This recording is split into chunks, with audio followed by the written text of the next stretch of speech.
Citoyennes, citoyens, salut et fraternité, chers compagnons, bonjour. Nous sommes donc le 10 septembre, aujourd'hui c'est le jour des Inès.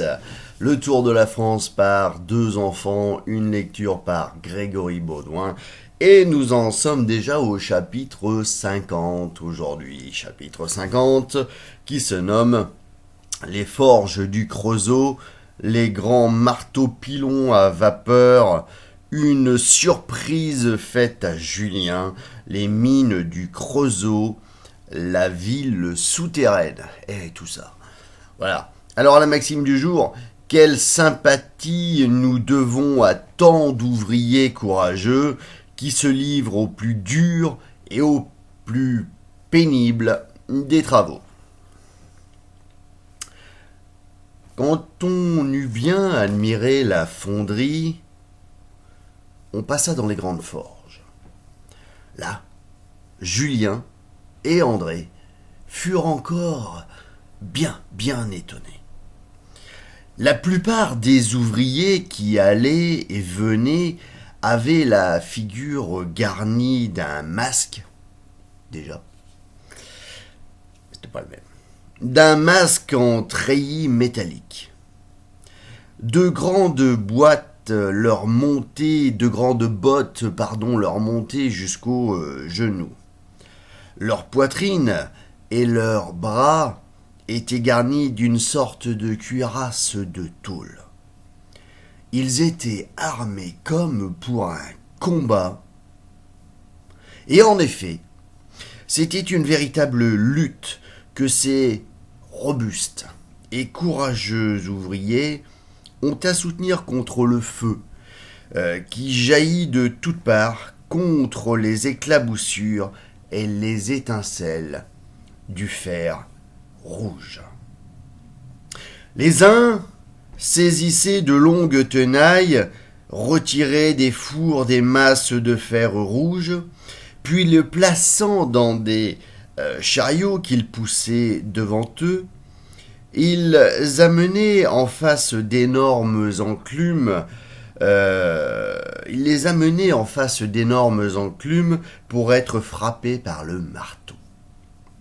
Mais ce marteau ne ressemblait en rien au marteau ordinaire que maniaient les serruriers, les forgerons des villages. C'était un lourd bloc de fer, soulevé par la vapeur entre deux colonnes, montant jusqu'au plafond, puis retombant droit de tout son poids sur l'enclume. « Regarde bien, Julien, dit monsieur Gertal. Voici l'une des merveilles de l'industrie. C'est ce qu'on appelle le marteau pilon à vapeur, qui a été fabriqué et employé pour la première fois dans les usines du Creusot où nous sommes. Ce marteau pèse 3 000 à 5 000 kilogrammes. Tu te figures la violence des coups qu'il peut donner ? Au même moment, poussé comme une force invisible, l'énorme masse se souleva. L'ouvrier venait de placer sur l'enclume son bloc de fer rouge. Il fit un signe, et le marteau pilon, s'abaissant d'un coup, aplatit le fer en faisant jaillir une nuée d'étincelles si éblouissante que Julien, tout éloigné qu'il était, fut obligé de fermer les yeux. « Vous voyez, dit M. Gertal, quelle est la force de ce marteau ? Eh bien, ce qu'il y a de plus merveilleux encore, c'est la précision, la délicatesse avec laquelle il peut frapper. Cette même masse que vous venez de voir broyer un bloc de fer peut donner des coups aussi faibles qu'on le veut. Elle peut casser la coque d'une noix sans même toucher la noix. Sans même toucher la noix. Est-ce possible, monsieur Gertal ? Mais oui, dit un ouvrier qui connaissait monsieur Gertal et qui regardait avec plaisir la gentille figure de Julien. Tenez, petit, j'ai fini mon travail. Je vais vous faire voir quelque chose de curieux. L'ouvrier prit dans un coin sa bouteille de vin, plaça au-dessus le bouchon sans l'enfoncer, mit la bouteille sur l'enclume et dit 2 mots à celui qui faisait manœuvrer le marteau. La lourde masse se dressa. Et Julien croyait que la bouteille allait être brisée de 1000 morceaux, mais le marteau s'abaissa tout doucement, vint toucher le bouchon et l'enfonça délicatement au ras du goulot.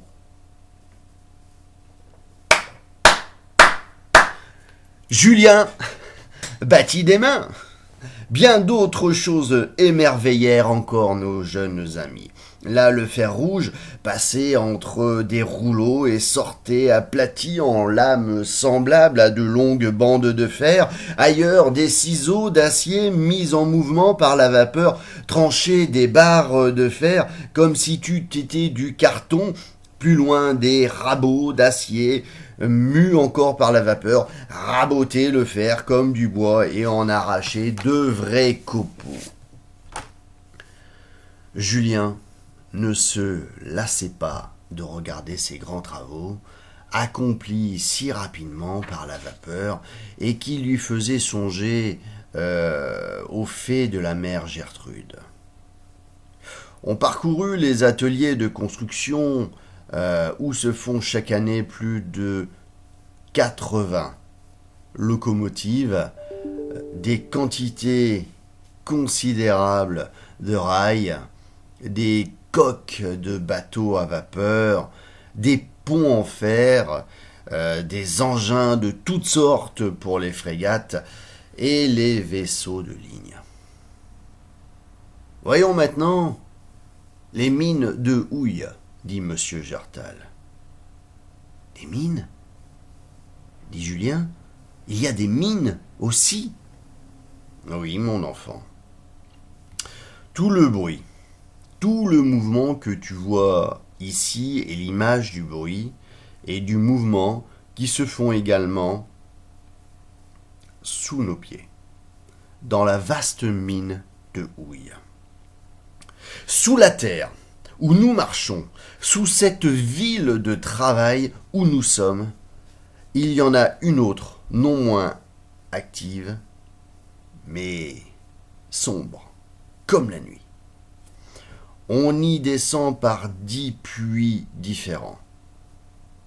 Bien, nous allons voir l'entrée de ces puits.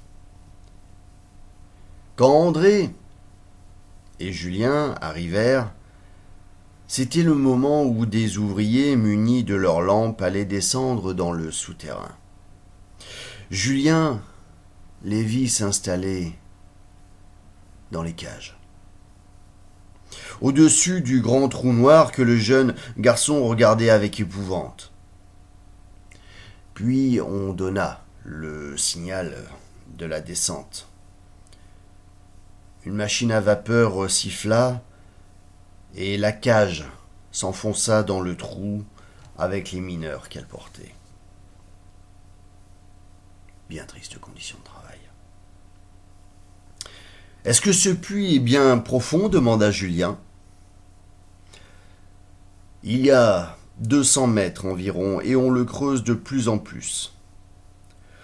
Tout au long du puits, on rencontre des galeries sur lesquelles il donne accès. Cette petite ville souterraine renferme des rues, des places, des rails où on roule des chariots de charbon que des mineurs ont arrachés à coups de pique et de pioche.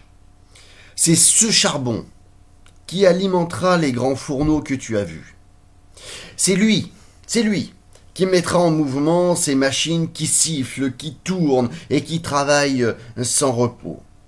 Et puis, quand à l'aide de ce charbon on aura fabriqué toutes les choses que tu as vues, on les expédiera dans le canal du centre sur tous les points de la France.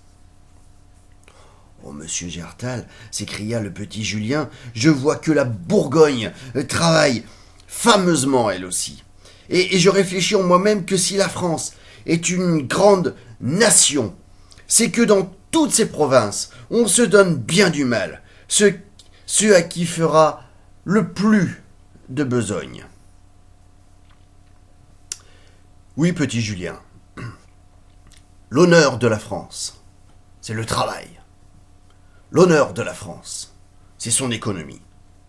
C'est parce que le peuple français est économe et laborieux qu'il résiste aux plus dures épreuves et qu'en ce moment même, il répare rapidement ses désastres.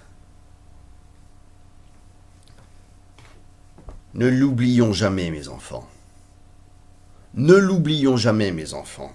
Et faisons-nous gloire, nous aussi, d'être laborieux et économes. Voilà la gravure du jour. Et sur cette gravure, il se dit que le marteau pilon à vapeur, on emploie maintenant pour la construction des ponts en fer et des grandes machines des pièces de métal tellement grosses qu'aucun marteau mu par une main d'homme ne pourrait les façonner. Pour les forger, on a inventé l'énorme marteau pilon que la vapeur met en mouvement et qui peut frapper depuis 200 jusqu'à 500 coups par minute. Voilou! Par le ciel, pour tous. Non. Ben non. Par le ciel, partout et pour tous. Que la force soit avec vous. Salut et fraternité. Qu'est-ce que c'est que le bordel si en plus on ne se rappelle même plus de la chorégraphie et des maximes de départ et d'arrivée. Par le ciel, partout, pour tous. Que la force soit avec vous. Salut et fraternité et à demain.